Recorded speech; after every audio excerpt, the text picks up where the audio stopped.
Assalamualaikum warahmatullahi wabarakatuh. Bismillahirrahmanirrahim. Innal hamdalillah wassalatu wassalamu ala Rasulillah Nabiyina Muhammadin ibni Abdillah.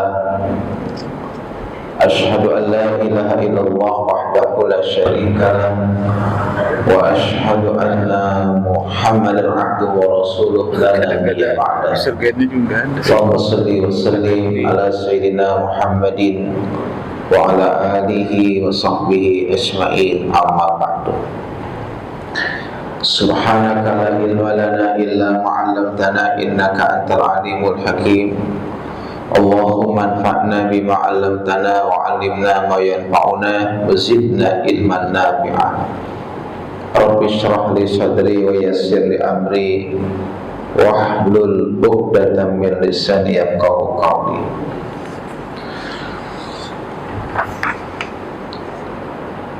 Ikhwatal iman rahimakumullah, para jemaah sekalian seiman seakidah yang dirahmati Allah. Alhamdulillah, kita bersyukur kepada Allah Subhanahu wa taala sampai detik ini Allah masih menjaga iman kita, masih menjaga kesehatan tubuh kita. Dan Allah juga yang menumbuhkan di hati ini kecintaan kepada rumahnya, sehingga rasa cinta itu yang membuat kita betah dan ringan untuk hadir di masjid yang mulia ini. Mudah-mudahan kecintaan kita dengan rumah Allah ini menjadi salah satu amalan yang akan mendatangkan ridha Allah Subhanahu wa taala. Dan karena hati ini sudah terikat, terhubung dan rindu dengan suasana masjid, mudah-mudahan kita termasuk orang-orang yang akan mendapatkan naungan Allah di hari kiamat. Jemaah semuliakan, bahwasanya kedudukan kita, bahkan derajat kita di sisi Allah itu sangat tergantung kepada hati kita. Saya ulangi, bahwasanya kedudukan dan derajat seseorang di sisi Allah itu sangat tergantung dengan hatinya, di samping ketakwaannya kepada Allah SWT.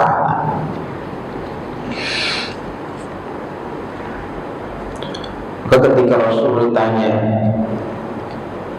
"Ya Rasulullah, ayyun nasi afdal?" Ya Rasulullah, siapakah manusia yang paling utama kedudukannya di sisi Allah? Qala, Nabi jawab, kullu mahmumil qalbi sadukul lisani. Kita lagi dua. Kullu mahmumil qalbi wa sadukul lisani. Sahabat bingung ya dengan pernyataan Nabi ini, dan mereka bertanya lagi, "Ya Rasulullah, kami paham yang maknanya sadukul lisan, orang yang lisannya itu jujur ya. Tapi kami belum ngerti apa itu mahmumul qalbi gitu." Nabi jawab, qala mahmumul qalbi huwa laki, yaitu orang yang takwa, yang hatinya bersih, gitu. Hatinya bening. La isma fihi, sehingga di hatinya itu tidak ada noda dosa, nggak ada syirik di situ, nggak ada kemunafikan, kedengkian, kesombongan. Ini hati la isma fihi, nggak ada itu di hati orang yang takwa, yang bersih hatinya, nggak ada kemunafikan, kesombongan, kedengkian, ria, nggak ada. Dan orang yang hatinya bersih, dia gak akan melampaui batas, gak akan dia zalim sama orang. Gak mungkin dia sewenang-wenang, bagian itu kan gitu, sewenang-wenang, zalim, ya, sombong, ya. Tuh bagian. Gak mungkin orang ketika hatinya bersih, gak mungkin dia, ya, bagian, gak mungkin dia akan melampaui batas.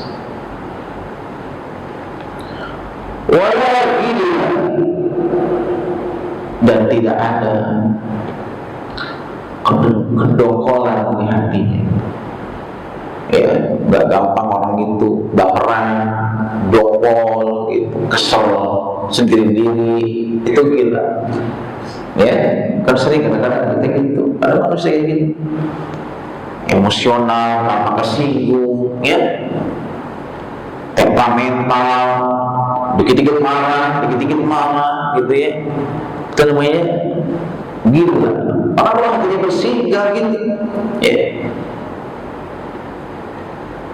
Diomongin orang langsung tersinggung, langsung dia cari orangnya, ya. Wala hasada, dan dia tidak hasud, ya, gak dengki. Rawahu Ibnu Majah. Hadis ini Ibnu Majah, ya. Jadi kami jelaskan di sini dengan sangat rinci bahwasanya manusia yang paling utama itu mahmumul qalbi sadukul lisan, orang yang hatinya bersih, ya, dan lisannya lurus, bicara apa adanya, ya. Dan di Quran, teman sekalian, kenapa Nabi Ibrahim ini mendapatkan gelar Khalilullah, kekasihnya Allah? Apa rahasianya Nabi Ibrahim itu mendapatkan gelar Khalilullah, kekasihnya Allah? Ternyata Nabi Ibrahim ini adalah orang yang sangat bersih hatinya, ya. Tidak ada di hati Nabi Ibrahim itu kesyirikan, kemunafikan, kesombongan, ya. Tidak ada kebencian kepada orang lain. Maka Nabi Ibrahim alaihissalam dalam Al-Quran surah As-Saffat, ya,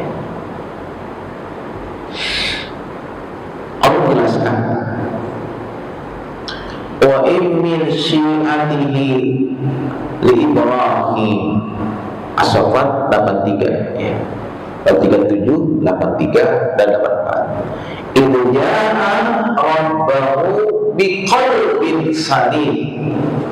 Tadi ya, dari bahwasanya kenapa Nabi Ibrahim itu mendapatkan gelar Khalilullah, kekasihnya Allah? Karena Nabi Ibrahim itu memiliki hati yang bersih. Dan sesungguhnya di antara golongan yang termasuk golongan Nabi Nuh alaihissalam yang Allah selamatkan, la Ibrahim, yaitu Nabi Ibrahim alaihissalam.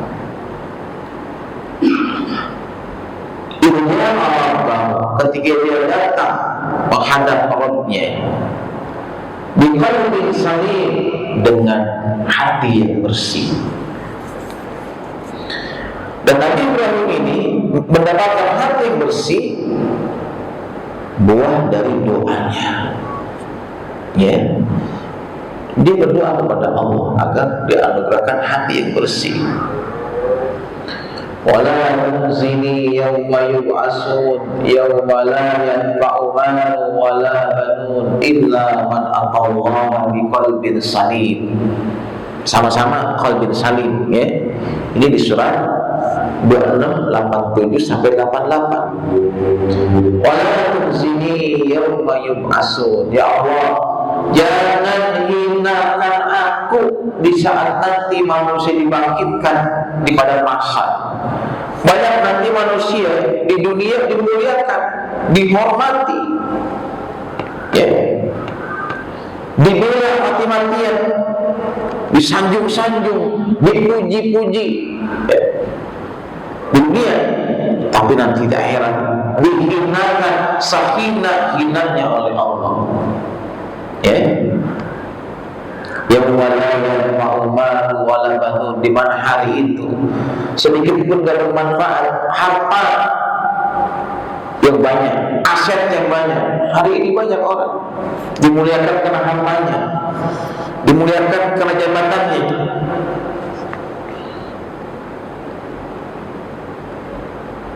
Illa man atallaha biqalbin salim, kecuali yang menghadap engkau, yang datang kepada engkau biqalbin salim, dengan hati yang bersih. Ya. Nah, ini dalil-dalil bahwasanya kedudukan seseorang di hadapan Allah, ya, derajat seseorang di hadapan Allah itu sangat tergantung daripada hatinya. Allah tak memandang kepada rupa kita, fisik kita.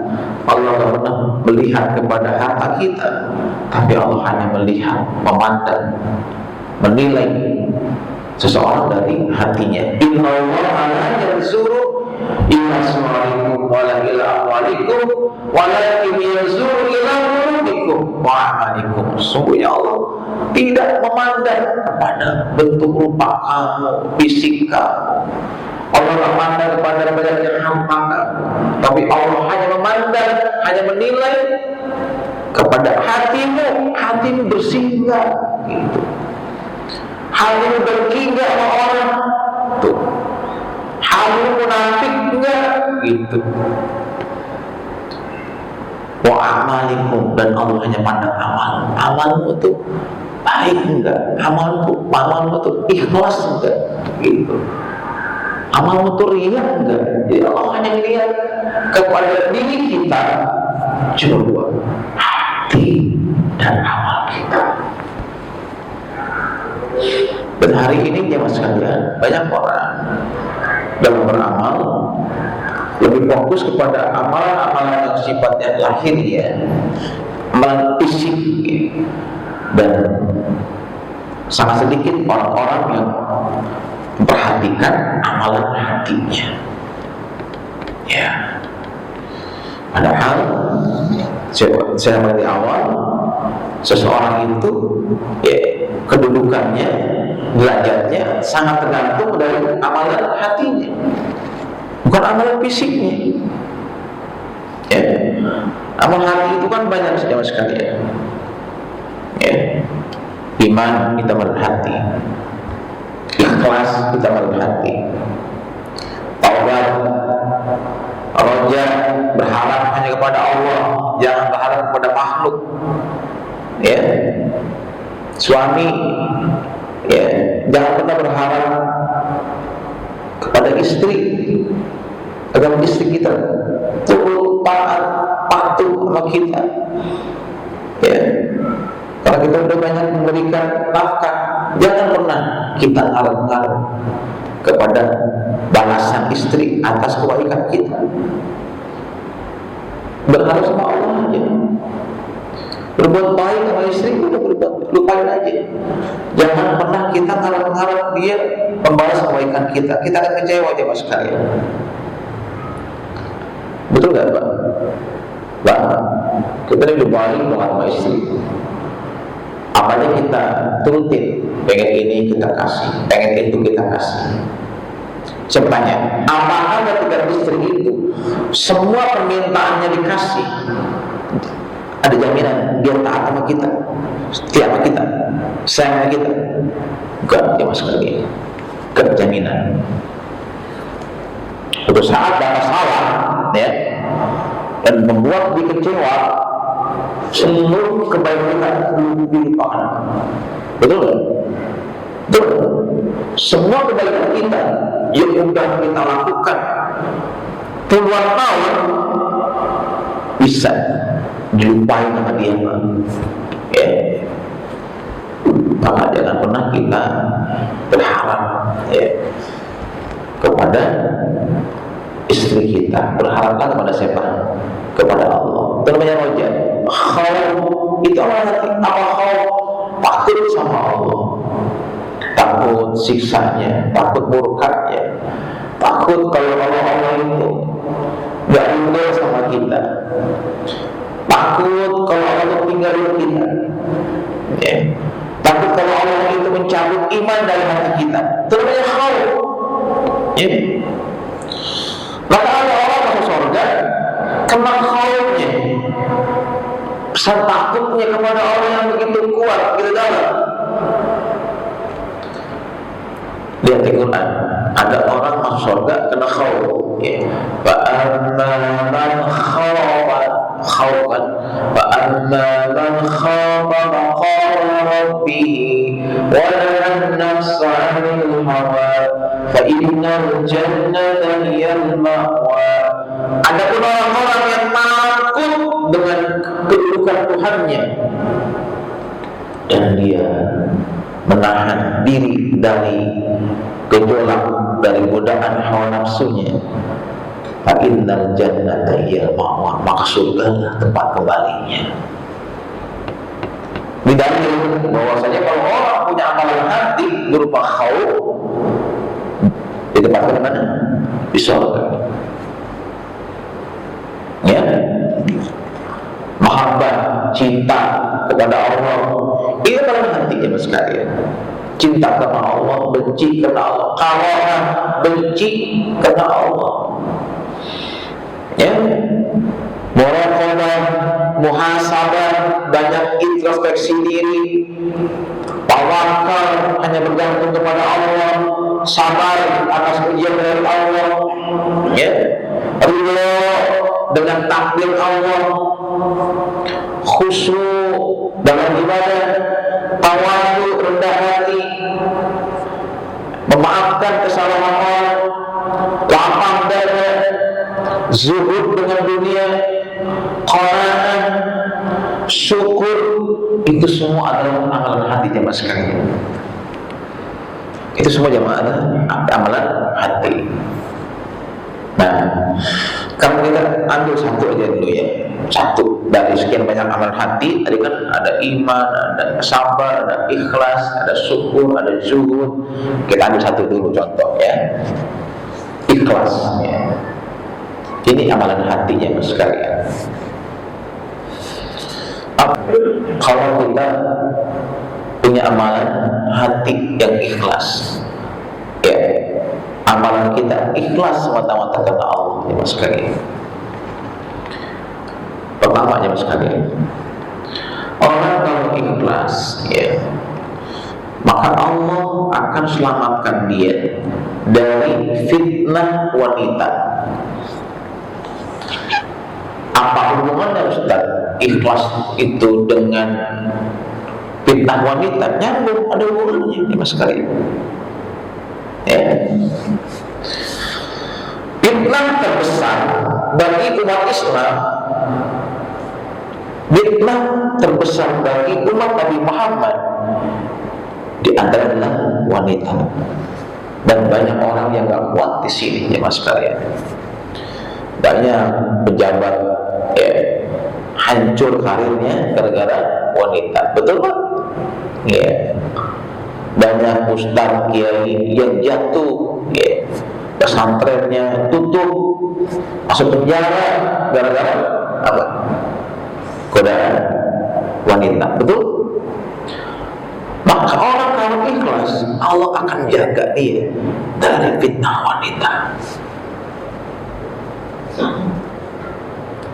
Saya bertanya, di Quran siapa yang Allah selamatkan dari godaan wanita? Siapa?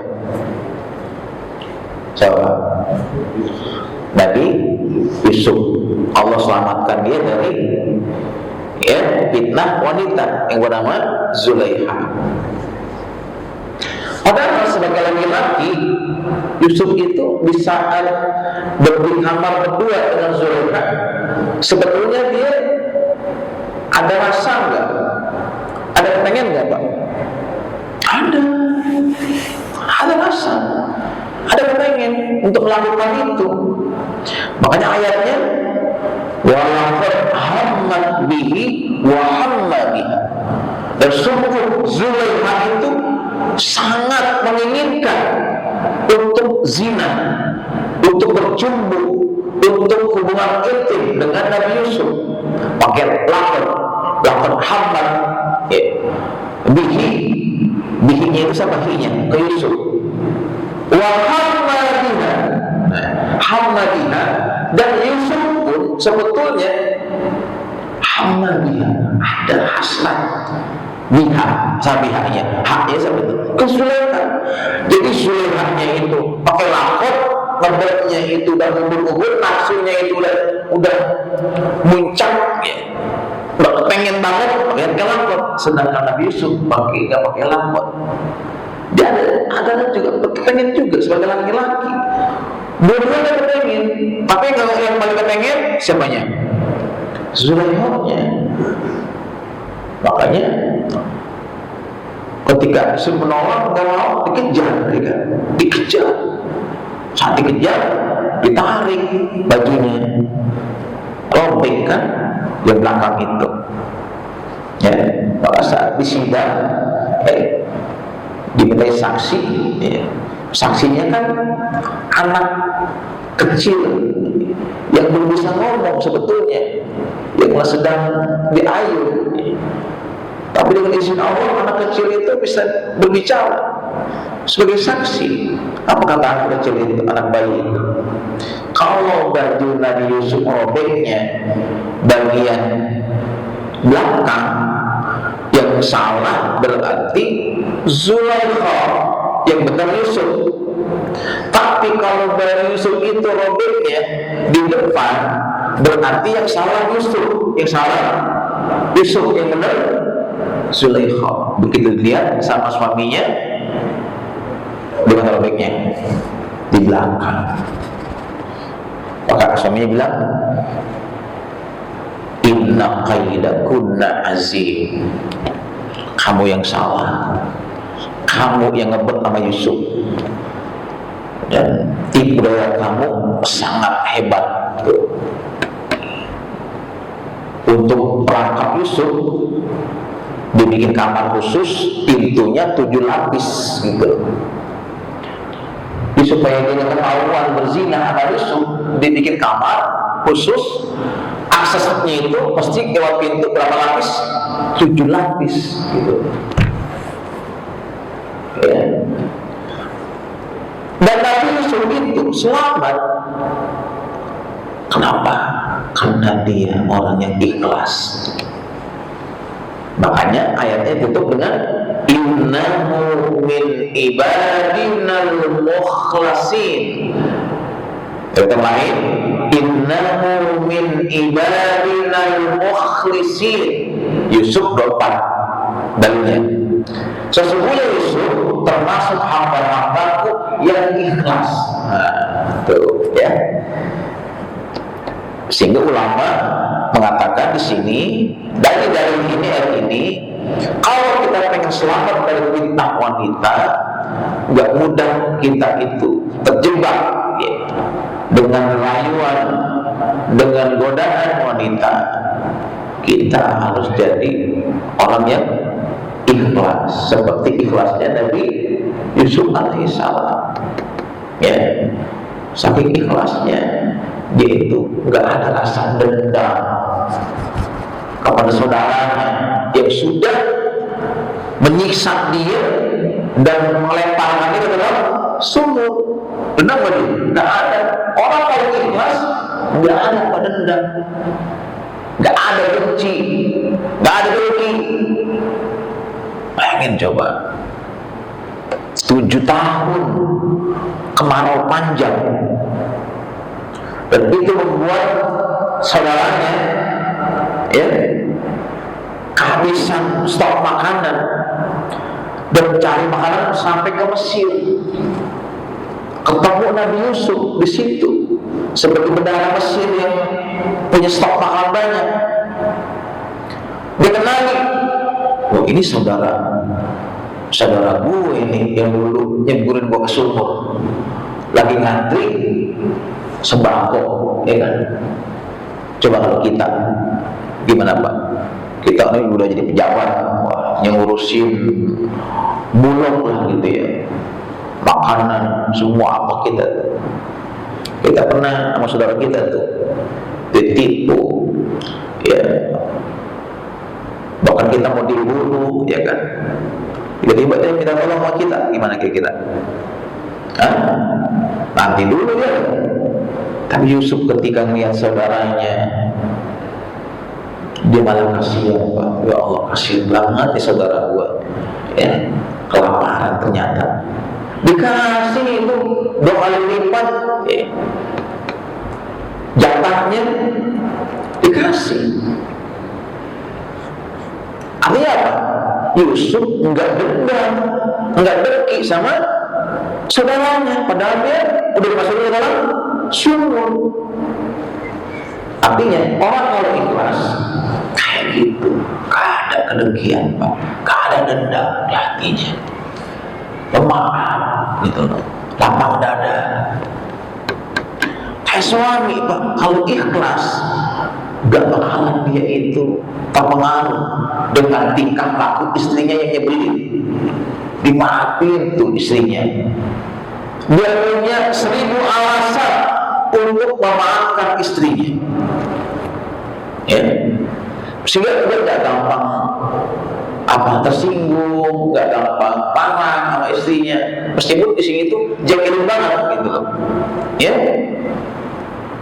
Kenapa? Karena kalau kita sampai marah sama istri Pak, kita marah sama istri kita, ya, kasihan dia Pak, ibadahnya, sholatnya, puasanya gak naik ke langit,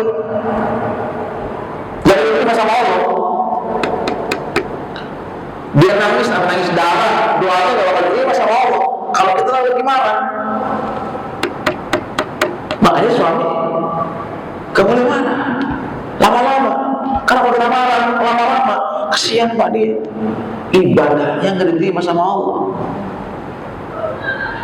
Contoh nih ya, Bapak nih udah persiapan ya, minum jamu, telur bebek 3 ya, terus madu ya, madunya madu khusus ya, supaya kuat gitu ya. Persiapan tuh udah matang dah persiapannya. Untuk apa? Ngajakin istri supaya bisa melayani dia tempat tidurnya, ditolak sama istrinya. Kesal apa? Dokolnya, dokolnya kayak apa? Ya, pasti kita kecewa. Ya, kalau kita marahin dia nih, ya, semalaman itu sampai subuh kita marah sama dia karena kita ngelayani. Kata Nabi, dikutuk dia sama malaikat. Ya, kalau di subuh, sholat subuh belum kita marah, nggak diterima sholatnya. Ya, dia puasa, nggak diterima puasanya sebelum dia minta maaf sama suaminya. Tuh, makanya dari suami itu kita kalau marahin istri gak boleh lama-lama, kasihan Pak. Ya, kasihan apa? Ibadahnya gak bakal diterima sama Allah. Gitu, ya Pak. Ya ada suami marah sama istrinya, sampai seminggu nanya-nanya. Bukan di sini bukan. Ya, seminggu dicuekin istrinya, tanya, ya nggak kasih nafkah, gitu kan? Kan kalau kayak gitu kasihan dia, seminggu ibadahnya udah diterima sama Allah, ya kan? Gitu ya, baik. Jelas mulia kan? Yang kedua, ya. Ketika kita punya amalan yang ikhlas, ya, maka nanti di yaumil akhir, di padang mahsyar, termasuk kita orang yang akan dinaungi oleh Allah dari huru hara, dari dahsyatnya suasana padang mahsyar yang mengerikan. Ya. Padang mahsyar yang mengerikan. Bayangin, kita akan dijemur di bawah matahari satu mil, bukan sehari, 2 hari, setahun, 2 tahun. Lamanya berapa? 50.000 tahun, kata Nabi. Lama nggak, Pak? Lama nggak? Lama. Gak ada air minum, gak ada tempat berteduh, ya. Manusia di situ, peleleh tubuhnya, nangis, sampai histeris, sampai kering air matanya, sampai darah yang akan keluar dari matanya. Apa yang ngeri itu? Ngeri ya mas kalian. Tapi orang yang ikhlas, orang yang hatinya bersih, gak akan mengalami kayak gitu. Waktu yang 50.000 tahun itu, kata Nabi, akan dilipat menjadi seperti zuhur sampai asar. Ya, maka air yang begitu dekat nggak mengenai tubuhnya, Allah akan naungi dia sehingga dia nggak kepanasan. Ini hadis, ya, di antara 7 golongan orang yang akan dinaungi Allah, orang yang memiliki hati yang ikhlas. Saking ikhlasnya, sedekah aja nggak boleh orang tahu, dia diam-diam sedekahnya. Rajulun tafaddaqa bi shadaqatin fa'akhfaha hatta la ta'lamu shimaluhu wa tunfiqu yaminuhu. Orang yang ikhlas itu adalah orang yang dia sedekah fa'akhfaha, dan disembunyikan sedekahnya itu, nggak ada yang tahu. Orang nggak tahu dia sedekah, nggak ada yang lihat dia sedekah. Bahkan istrinya aja nggak tahu dia sedekah. Bayangin coba. Jadi kalau ada seorang suami sedekah, istrinya, anaknya nggak tahu, keren tuh Pak. Ya, disembunyikan sedekahnya. Kan sekarang orang narsis betul Pak. Hari ini kan orang maaf ya, jangankan perbuatan baik seperti sedekah, perbuatan maksiat aja dipamerin, betul? Ya, iya. Sekarang orang ya, pacaran dipamerin, zina dipamerin, ya. Mau dibilangin menjadi. Hatta la ta'lamu shimaluhu ma tunfiqu yaminuhu. Sampai-sampai Nabi gambarkan saking rahasianya, tangan kanannya nggak tahu, tangan kirinya nggak tahu yang dikeluarkan tangan kanannya. Nah, kanan ini pakai kiri kan dekat tangan tetangga. Saking rahasianya diumpamakan, tangan kanannya sedekah, yang kiri nggak tahu. Berarti orang ini ikhlas, ya kan? Rajulun zakaran khaliyan fa'abad ainahu, dan orang yang ikhlas itu disering menyendiri. Dalam heningan malam dia bangun, ya, dia sholat, dia muhasabah, dia zikir kepada Allah. Dalam heningan malam sendirian, gak ada yang tahu. Dia taubat kepada Allah sampai berlinang air matanya. Nah ini Pak, amalan rahasia itu kita mesti punya. Ya, siapa yang tahu kita bangun malam? Ya, Bahkan istri kita pun nggak tahu, karena dia tidur juga, ya kan? Sembunyikan amal kita. Kita mesti punya amal-amal rahasia, amal-amal di mana hanya Allah yang tahu. Bangun di keningan malam, ya, sedekah diam-diam, ya, gak usah pamer-pamer, gak usah orang lain tahu.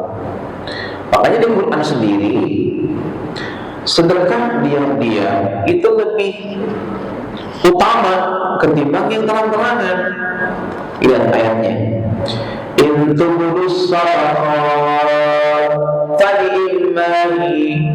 Kalau kamu sedekah dengan terang-terangan, itu boleh-boleh aja, baik-baik aja, baik kalau tujuannya menyemangati orang, untuk supaya orang juga sedekah ikuti kita. Kata Allah, kalau kamu sedekahnya, ya, terang-terangan, itu baik saja. Pani'imahi, baik kalau tujuannya untuk menyemangati orang.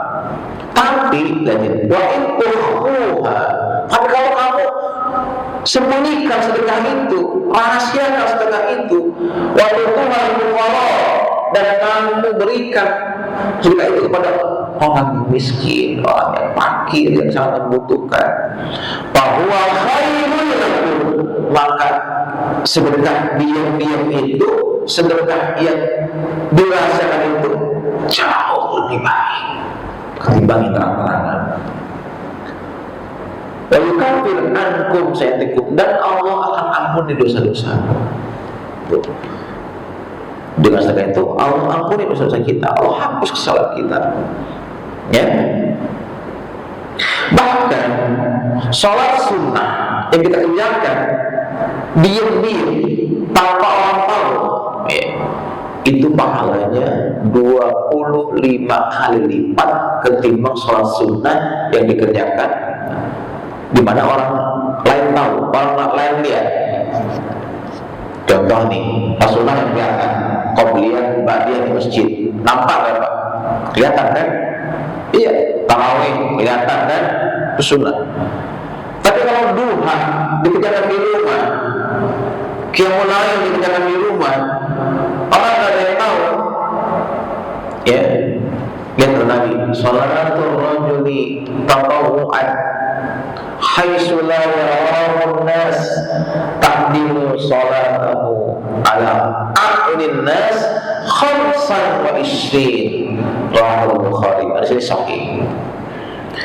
Salat seseorang yang sunnah dikerjakan yang tidak dilihat oleh manusia itu, ya, melebihi 20 kali 5, 20 kali 5, 25, ya, kali 25 kali ketimbang sholat yang dikerjakan di hadapan manusia atau di mana manusia melihatnya. Itu lalu bahwasanya beramal yang ikhlas itu memang harus dikerjakan, bukan dalam keramaian, dikerjakan secara diam-diam dalam kesendirian, ya. Maka sembunyikan amal kita, ya, sebagaimana kita menyembunyikan dosa kita. Sekali lagi, sembunyikanlah amal-amal kita, rahasiakan amal-amal kita, sebagaimana kita menutup rapat-rapat dosa-dosa kita. Jangan sampai amal kita tuh kayak pasar gitu, semua orang melihat, semua orang main tahu, ya. Jangan sampai jemaah sekalian, mesti ada amal-amal kita itu yang hanya Allah yang tahu, jemaah sekalian, dan itu bisa kita lakukan, ya. Nah, kalau jamaah ini jamaah 5 waktu kan nggak mungkin kita rahasiakan. Bisa nggak Pak kita rahasiakan jamaah 5 waktu? Ngumpul pojokan gitu, ya. Bisa nggak? Nggak bisa. Tapi kalau qiyamul lail, ya, baca Quran, salat sunnah, sedekah, itu bisa kita rahasiakan ya mas sekalian. Ya. Kemudian mas sekalian, yang ketiga, orang yang memiliki amal yang ikhlas dijamin hidupnya akan bahagia. Dia akan meraih kebahagiaan hakiki. Kebahagiaan sejati itu dapat diraih kalau kita memiliki hati yang ikhlas. Syekh Abdurrahman bin Nasir As-Sa'di, seorang ulama besar, ya, dalam salah satu bukunya dia menulis, ya, li'anna madar sa'adati amrani, sesungguhnya poros kebahagiaan itu hanya bertumbuh ke dalam dua hal. Al-awwalu al-ikhlas lillah. Pertama, ikhlas beramal semata-mata karena Allah.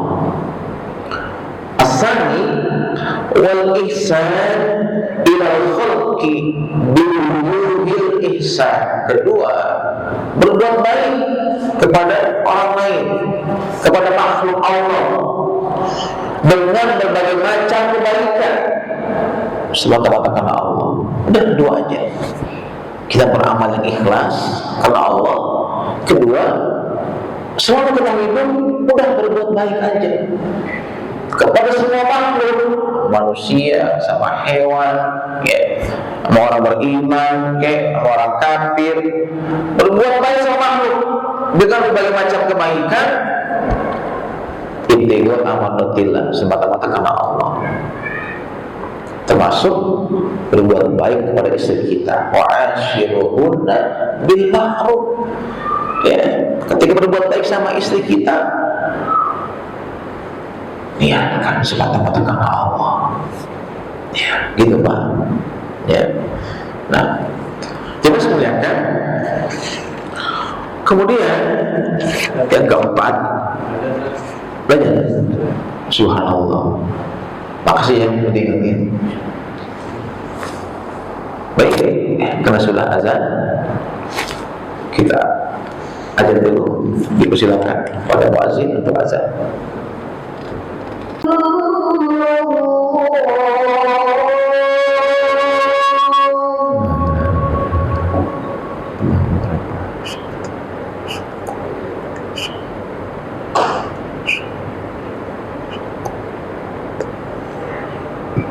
Baik, sambil nunggu qomat, mungkin ada jamaah yang ingin bertanya, dipersilakan. Tafadhol, yang mau tanya. Ya Ustaz. Ya, silakan Pak. Tadi Ustaz bilang salah satu amalan hati itu memaafkan Ustaz ya? Ya, memaafkan. Ya. Apa semuanya bisa dimaafkan Ustaz? Ya. Semuanya bisa dimaafkan nggak? Misalnya kayak Israel yang sekarang ini Ustaz, kita berhak memaafkan atau bisa dimaafkan nggak itu Ustaz? Ya, baik. Ya Mas Boneka, memang diantara amal hati adalah memaafkan. Tapi kalau untuk kasus ya, Israel yang sangat zalim, sewenang-wenang, melampaui batas, baik kepada Palestina dan kepada yang lainnya, ini beda, ya, beda. Jadi Rasulullah itu sangat pemaaf, ya. Tapi ketika Rasulullah itu, ya, yang membunuh pamannya Hamzah, siapa namanya?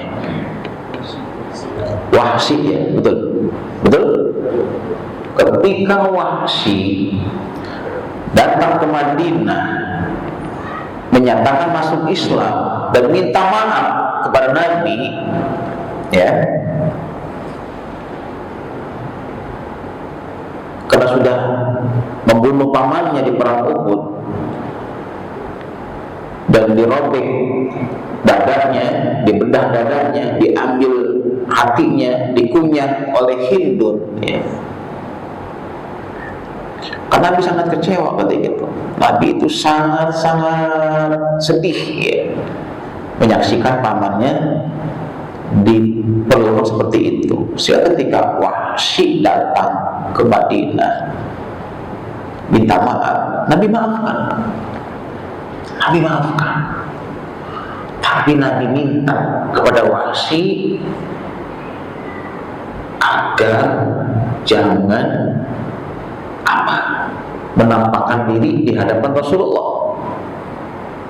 Artinya, kenapa? Karena Nabi kalau ingat Wahsy, jadi ingat terus dengan peristiwa itu. Artinya Nabi maafkan. Tapi Wahsy disuruh kalau bisa jangan, jangan menampakkan diri di hadapan Nabi. Ya udah, saya maafin, tapi kamu silakan tinggal di mana kayak gitu ya. Jangan dekat-dekat saya gitu. Belajar Islam sama yang lain gitu, ya. Sampai segitunya. Ya. Jadi tapi maafkan. Jadi kita boleh, Pak. Kita misalkan sama orang yang udah jolim banget, kita maafkan. Tapi kalau kita menjaga jarak, boleh nggak? Boleh. Kenapa? Khawatir kalau kita dekat-dekat nanti jadinya kita, ya, jadi ingat lagi gitu. Ya. Ini kasusnya kalau Israel itu beda. Gak ada maaf buat Israel. Ya. Kenapa? Karena hati sudah tutup sama Allah. Wala narda ankal Yahud wala Nasara hatta tattabi'a millatahum. Yahudi, Nasrani itu selamanya gak bakal ridho sama kita sebelum kita ikut kemauan dia. Ikuti kemauan dia. Udah ikut kemauan dia aja, ya, masih saja dia sewenang-wenang, udah ikut, ya kan? Ketika Pak Prabowo, ya, tangan, ya kan ikut, ya kan, berarti, ya. Apakah setelah itu dia nggak sewenang-wenang? Tetap sewenang-wenang. Nah, itulah makanya, ya, kalau untuk Israel, ya, karena kejahatannya sudah luar batas dan memang selalu khianat dari dulu, ya kan, berada untuk dia, ya. Itu Pak ya. Bersini tetap berdoa subhanaka Allahumma bihamdika asyhadu an la ilaha illa anta astaghfiruka wa atubu ilaik. Assalamualaikum warahmatullahi